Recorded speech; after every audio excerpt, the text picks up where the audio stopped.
warahmatullahi wabarakatuh. Salam sejahtera buat kita semua. Perkenalkan, nama saya Muhammad Rasul Basyar. Saya merupakan dosen dari Prodi Administrasi Negara, Fakultas Ilmu Sosial dan Ilmu Politik Universitas 17 Agustus 1945 Surabaya. Pada kesempatan ini, saya akan menyampaikan video pernyataan diri dosen dalam rangka mengikuti unjuk kerja Tridharma Perguruan Tinggi sebagai bagian dari proses sertifikasi dosen. Mata kuliah yang saya ampu adalah mata kuliah Analisis Kebijakan. Mata kuliah ini memiliki 3 capaian pembelajaran mata kuliah. Yang pertama, memahami konsep dasar ruang lingkup dan lingkungan kebijakan. Kemudian yang kedua, mahasiswa mampu mendesain analisis kebijakan dalam bentuk strategi, program, dan proyek. Kemudian yang ketiga, mahasiswa mampu untuk menjabarkan isu strategis dan arahnya pada pembangunan sesuai dengan kebutuhan masyarakat. Selanjutnya, video ini akan dilanjutkan dengan proses pengajaran pada pertemuan kedua dengan materi peran dan pentingnya analisis kebijakan yang berkaitan dengan capaian pembelajaran mata kuliah 1. Oke, saya Wali. Assalamualaikum warahmatullahi wabarakatuh.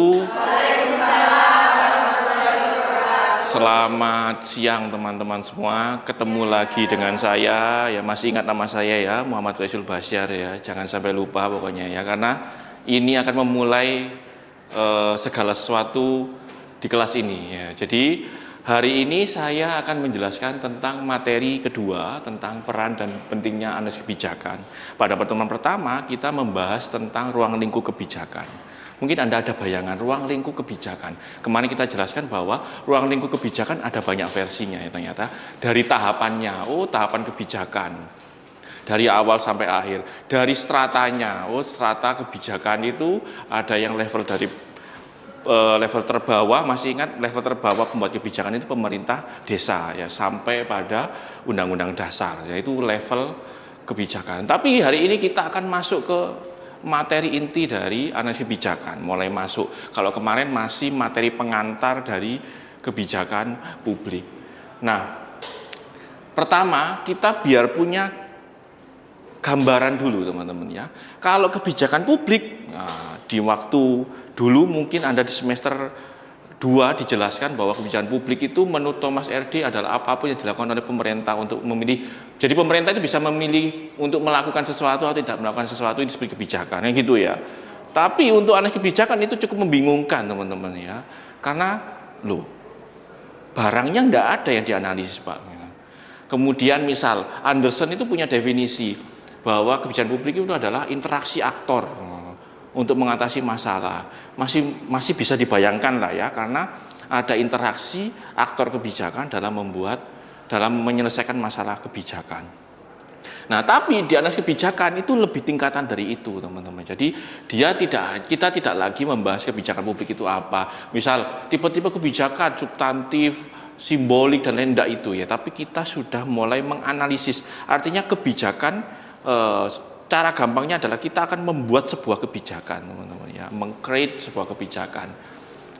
Nah, analisis kebijakan itu adalah suatu disiplin ilmu sosial terapan yang menggunakan berbagai macam metodologi penelitian dan argumen. Nah, jadi dari sini aja sudah kelihatan kok kayaknya agak ruwet Pak ya. Iya ya, metodologi, berbagai macam metodologi penelitian.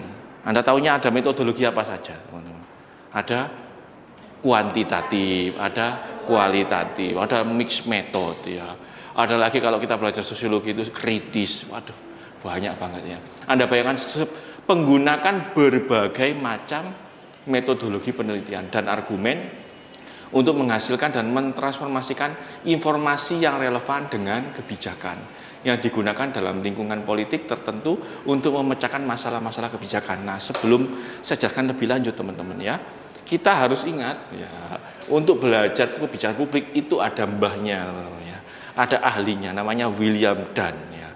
William Dunn ini adalah menjadi pelopor materi-materinya, menjadi pelopor analisis kebijakan di Indonesia. William Dunn ini punya murid namanya Pak Sofyan Effendi ya. Nanti Anda cari Pak Sofyan Effendi dari Universitas Gadjah Mada. Itu kemudian beliau menyebarkan ilmunya William Dunn ini untuk pembuatan kebijakan di Indonesia. Jadi kita nanti belajarnya banyak pakai William Dunn. Lupa bukunya apa, cuma satu, banyak banget bukunya ya. Ada Vining, kemudian ada Bardach, banyak banget ya versinya. Tapi nanti akan saya jelaskan paling banyak dari versinya William Dunn. Kembali ke sini teman-teman ya. Jadi menghasilkan informasi yang relevan dengan kebijakan, Anda bayangkan. Baru menghasilkan informasi yang relevan dengan kebijakan. Contoh misalnya, kira-kira kita tahun ini butuh impor atau enggak? Itu butuh informasi enggak Anda kira-kira? Butuh. Nah, butuh proses membuatnya itu adalah proses analisis kebijakan. Jadi proses menentukan, tahun ini, tahun 2026 kita butuh impor beras di bulan ini, itu enggak bisa tiba-tiba. Kayak Anda misal ngolah negara kan enggak semudah seperti ngolah tuku teman-teman ya. Stok beras saya habis, tolong dikirim. Enggak bisa negara, Anda mau ngirim jutaan ton, itu harus ada prosedur banyak ya, government to government, government business to government, banyak sekali ya proses yang harus dilalui, sehingga ada prosedur analisis yang harus dilakukan karena negara itu butuh persiapan teman-teman ya. Nah kemudian digunakan dalam lingkungan politik. Lingkungan politik ini teman-teman paling sederhana adalah lingkungan pembuat kebijakan ya. Politik itu kan bisa diartikan sebagai mengelola negara. Berarti siapa saja yang pembuat kebijakan ya, biasanya yang terkait dengan eksekutif ya, kemudian ada juga legislatif. Ternyata yudikatif juga tidak membuat kebijakan. Iya, yudikatif juga membuat kebijakan. Dengan apa bentuk kebijakannya? Putusan MK misalnya. Putusan MK sekarang lagi rame-rame contohnya. Gaji guru diprotes ya. Gaji dosen diprotes. Karena kalau kita bandingkan misal, buruh punya standar enggak gaji? Ada, UMR, UMK ya. Tapi guru enggak ada teman-teman. Standarnya adalah seikhlasnya. Nah, ini jadi masalah. Sama-sama bekerja tapi tidak punya standar. Nah, makanya kenapa digugat. Nah, MK nanti akan mengeluarkan kebijakan yang bersifat mengikat. Nah, itu disebut juga lingkungan politik. Kalau kita ngomong lingkungan politik, kita ingat trias politika, ya eksekutif, legislatif, dan yudikatif. Nah, itu paling sederhana. Untuk memecahkan masalah-masalah kebijakan. Apa contoh masalah kebijakan? Banjir. Anda berangkat tadi macet enggak kira-kira? Macet. Tapi bisa enggak tiba-tiba Anda pengen seenaknya sendiri? Saya enggak pengen macet, pokoknya pagi saya harus berangkat dengan lancar. Tidak bisa, Anda urusan dengan orang banyak, urusan dengan kebijakan, urusan dengan aturan, urusan dengan infrastruktur. Anda bayangkan, sekompleks itu untuk urusan macet teman-teman. Makanya kenapa kok macet itu sulit untuk diatasi. Anda sudah berapa tahun ini mengalami macetnya Sidoarjo Surabaya? Lama kan teman-teman ya. Surabaya sudah berbenah dengan membangun frontage, membangun bus Surabaya bus, tapi Sidoarjo belum membangun apa-apa. Bisa mengatasi macet? Tidak bisa ya. Anda tetap harus berjibaku lewat dari daerah Gedangan ya, kemudian Waru ya, berputar-putar itu ya, sampai harus sampai ke Surabaya sudah mapan infrastrukturnya. Itu pun Anda masih tetap bertemu dengan kemacetan di Bundaran Pelangi misalnya. Nah, itu menunjukkan bahwa macet itu sesuatu hal yang kompleks, tidak bisa diatur sederhana. Misalnya harusnya jalannya ditambah, tidak bisa. Surabaya sudah menambah jalan tapi tetap ada kemacetan di titik-titik tertentu. Karena tidak mungkin tanah itu semakin tahun semakin menyusut teman-teman ya, tambah berkurang. Kenapa? Penduduk semakin banyak ya. Nah, itu gambaran kompleksitas kebijakan. Menganalisis kebijakan berarti menganalisis untuk membuat sebuah kebijakan, teman-teman. Nah, sebelum itu kita masuk ke kebijakan dulu, teman-teman. Anda masih ingat enggak? Proses kebijakan publik itu ada berapa kemarin? Sudah lupa kayaknya ya. Saya ingatkan dulu. Pertama, agenda setting. Nah, kalau gini apalkan ya.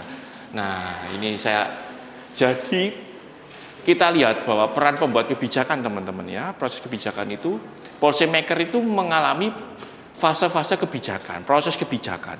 Jadi ada proses kebijakan, ada proses analis kebijakan. Dua hal yang berbeda teman-teman, tapi satu kesatuan.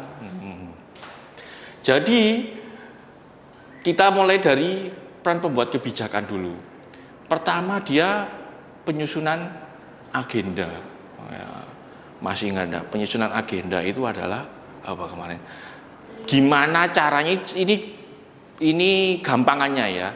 Penyusunan agenda itu gimana caranya masalah publik mendapat perhatian dari pemerintah. Nah, itu penyusunan agenda. Jadi penyusunan agenda itu memperhatikan masalah-masalah publik, mana yang jadi prioritas akan diambil.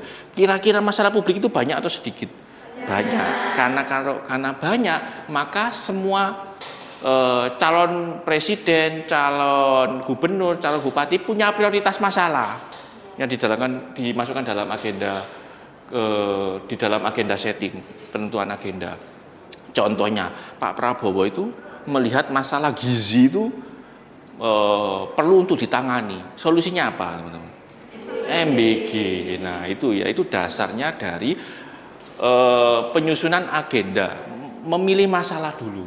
Nah, ini nyambung ke yang kedua, formulasi kebijakan. Karena masalah yang dipilih tadi adalah gizi, maka formulasinya tadi mungkin masuk akal kalau dia ada makan bergizi gratis. Karena salah satu penyebab kekurangan gizi adalah tidak ada input makanan bergizi, teman-teman ya. Nah, kemudian setelah diformulasikan, dibuat kan banyak itu ya. Nanti ada solusi A, B, C, dipilih salah satu, baru kemudian diadopsi, dijadikanlah kebijakan. Kebijakan makan bergizi gratis, perda apa ya, perbub apa. Nah, itu masuk seperti itu. Kemudian setelah ada lembarannya, kemudian diapakan? Diimplementasikan, dijalankan ya, dijalankan, dilaksanakan, baru yang terakhir dilakukan penilaian ya, evaluasi ya. Tapi policy analis dia kan menyediakan informasi, kata William Dan tadi. Apa tugasnya? Kalau dia di agenda setting, dia yang membuat perumusan masalahnya. Sebenarnya gizi itu apa sih sebab masalahnya? Apakah kurang ini, kurang itu, kurang ini, kurang itu? Nah, pada fase ini teman-teman ya, dia menyatakan bahwa kekurangan gizi disebabkan karena kurang asupan nutrisi di makanan. Nah, itu kan informasi teman-teman ya. Nah, kemudian ada peramalan. Oh ya, ini ramal ini kan identik dengan apa? Memprediksi sesuatu yang mundur atau yang lebih maju ke atas. Maju ya. Jodoh saya siapa ya kira-kira ya. Itu peramalan, tapi bukan itu yang kita bahas. Peramalan di sini ada forecasting, ada tekniknya. Nanti kita akan bahas sedikit. Kemudian ada rekomendasi. Kenapa kok perlu formulasi, perlu peramalan? Karena kalau menentukan kebijakan, kira-kira dampaknya bagus atau enggak ke depan nanti ya. Makanya perlu diramalkan dulu. Tapi ya peramalan ini ada analisanya, nanti statistik ya, saya jelaskan sedikit. Bukan menggunakan ahli nujum ya, enggak ya. Atau pakai kartu-kartu tertentu enggak ya.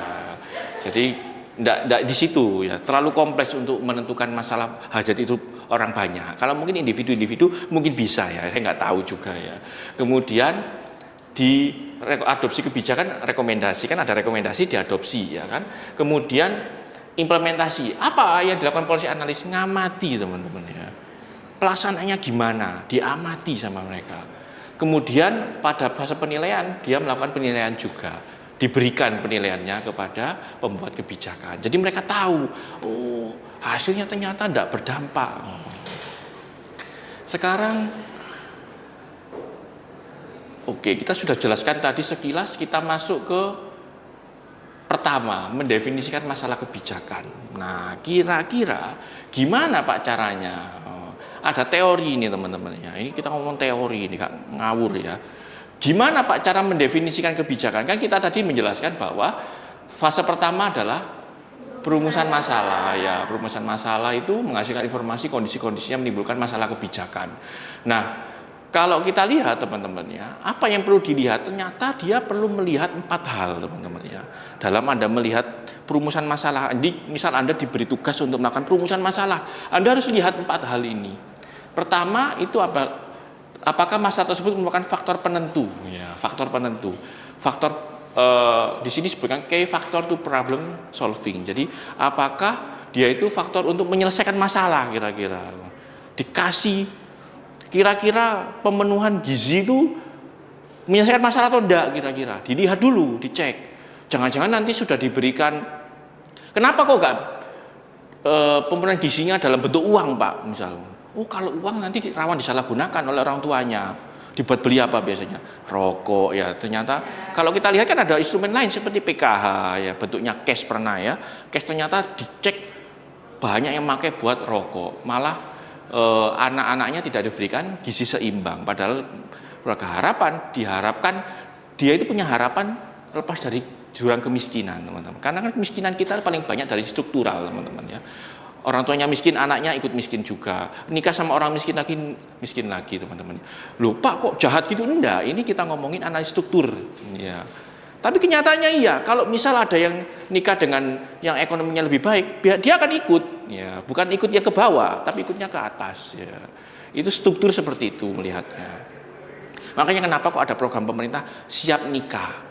Ya, siap nikah itu siap pekerjaannya, siap secara mental, siap dan lain-lain ya. Kenapa? Karena nikah butuh proses, teman-teman. Ya kayak itu contohnya. Nah, kemudian apakah penanganan masalah tersebut bermasalah sosial dan ekonomi? Jadi punya manfaat sosial ekonomi. Ya. Apakah dia punya manfaat sosial dan ekonomi? Ya.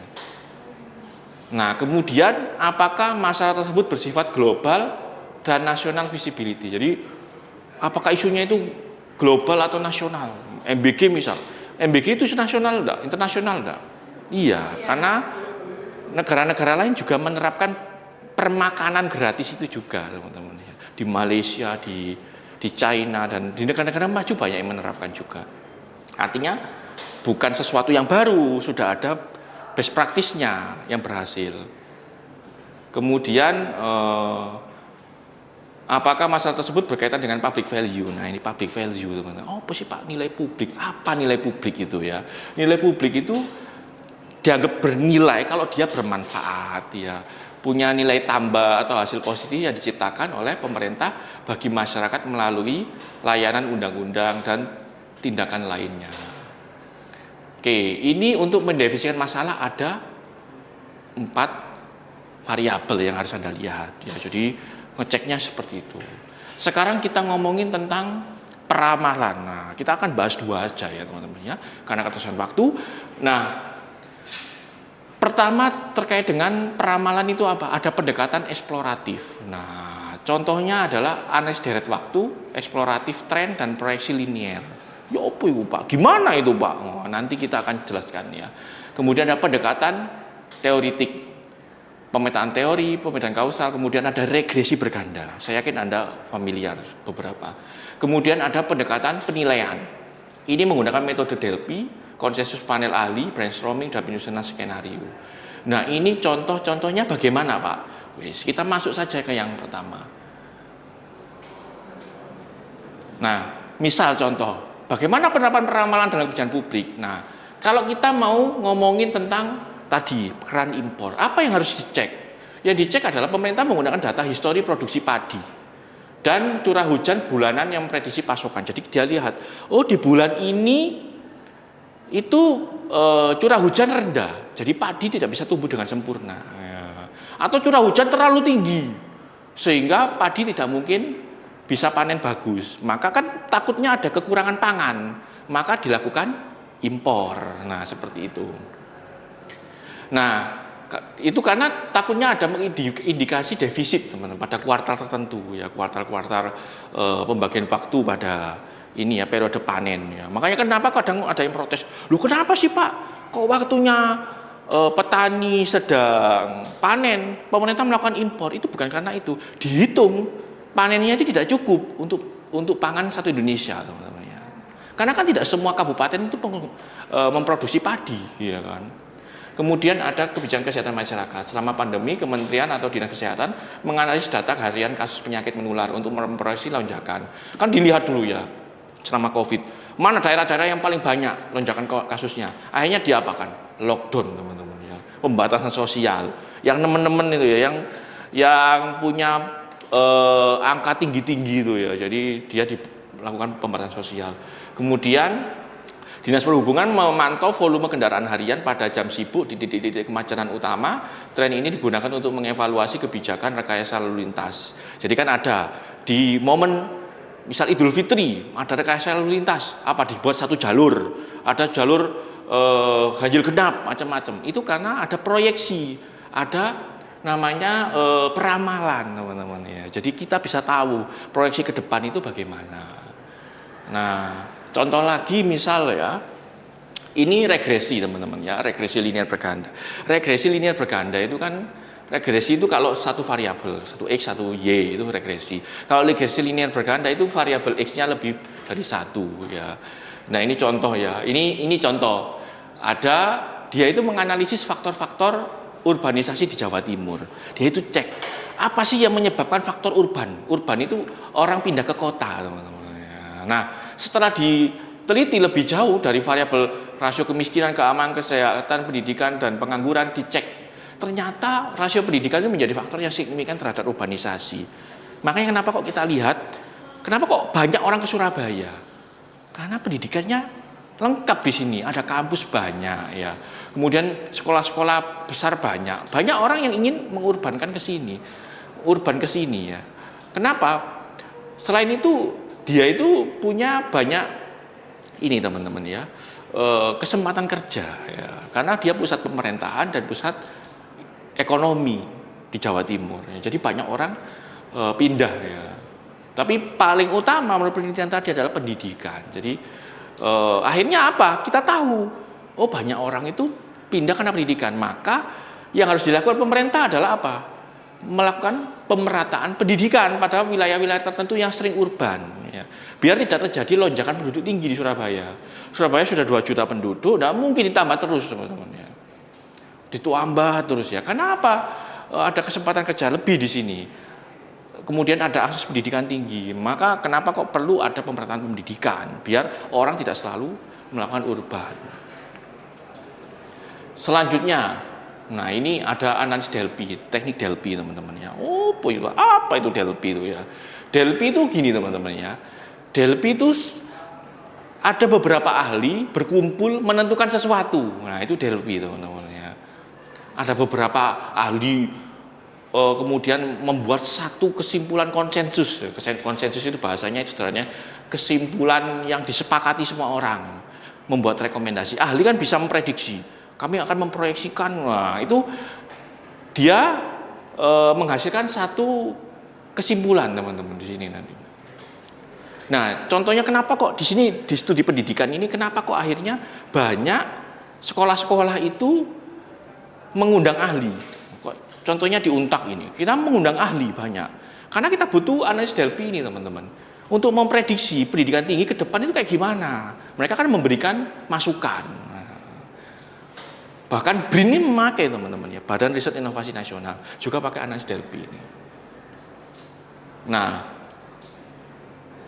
kemudian, ini memprediksi ekspor UMKM industri halal ya. Di sini menyusun rekomendasi kebijakan, panel praktisi ekspor yang diundang, kemudian ada pemerintah, akademisi, dan asosiasi UKM. Hasilnya menghasilkan indikator terkait akses pasar, kapasitas produksi, perizinan, sertifikasi, dan pembiayaan ekspor.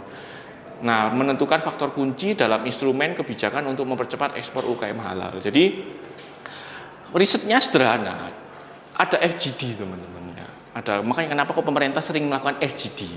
Karena dia ingin memprediksi ke depan kayak gimana. Dan yang memprediksi itu adalah ahli. Ya. Kalau di sini lebih spesifik dijelaskan ada akademisi, ya, ada dosen-dosennya sudah punya kapasitas tertentu, kemudian ada asosiasi UMKM, ya, kemudian ada pemerintah, ya, itu ikut berdiskusi untuk memprediksi. Itu disebut analisis Delphi, teknik Delphi. Jadi tadi pakai regresi ya, dengan memprediksi hubungan-hubungan karena regresi. Ada time series ya, memprediksi kayak biasanya di bulan-bulan sekian itu panen agak susah Pak, curah hujan rendah. Nah itu kemudian bisa juga diprediksi. Sama kayak telur teman-teman. Anda coba cek hari ini banyak pelaku usaha demo telur murah karena memang selalu kalau istilah Jawa itu di suro itu enggak banyak orang hajatan teman-teman di Jawa. Iya kan? Kan orang takut kalau hajatan di suro. Makanya itu berkontribusi pada permintaan telur. Jadi turun juga ya. Jadi harus ada langkah preventif untuk mencegah itu. Dan itu yang bisa saya sampaikan teman-teman ya. Jadi kita belajar 2 hal tadi ya, menganalisis masalah dan juga melakukan peramalan teman-teman ya. Jadi Anda sudah tahu ada 3 teknik dalam peramalan. Ada yang menggunakan analisis deret, ada yang menggunakan analisis regresi, kemudian ada yang menggunakan teknik Delphi. Nah, sekarang Anda bisa coba untuk menganalisis, meramalkan diri Anda sendiri ya. Jangan-jangan Anda ada tren ya, oh kecenderungan 10 tahun ke depan, 5 tahun ke belakang Anda kayak gimana ya. Kemudian Anda bisa mengecek hubungan, oh ternyata saya itu belajar kalau ada maunya aja Pak, ternyata ya. Maunya apa? Oh deketi seseorang, berarti itu yang perlu dikembangkan ya. Kemudian NLP itu Anda nanti cari ya informan orang tua Anda, teman-teman Anda pengen tahu ini gimana cara Anda biar bisa sukses. Kemudian mengambil kesimpulan ke depan, oh kira-kira saya berkarir di mana nanti, oh karir di Jawa, di luar Jawa, di Jakarta atau di mana, itu kan juga salah satu analis NLP sederhana. Saya kira itu teman-teman semoga bisa diserap ilmunya, diingat-ingat ya, kemudian tidak hilang oleh waktu ya. Jadi saya kira itu, saya mohon maaf jika ada kekurangan. Saya akhiri, wassalamualaikum warahmatullahi wabarakatuh.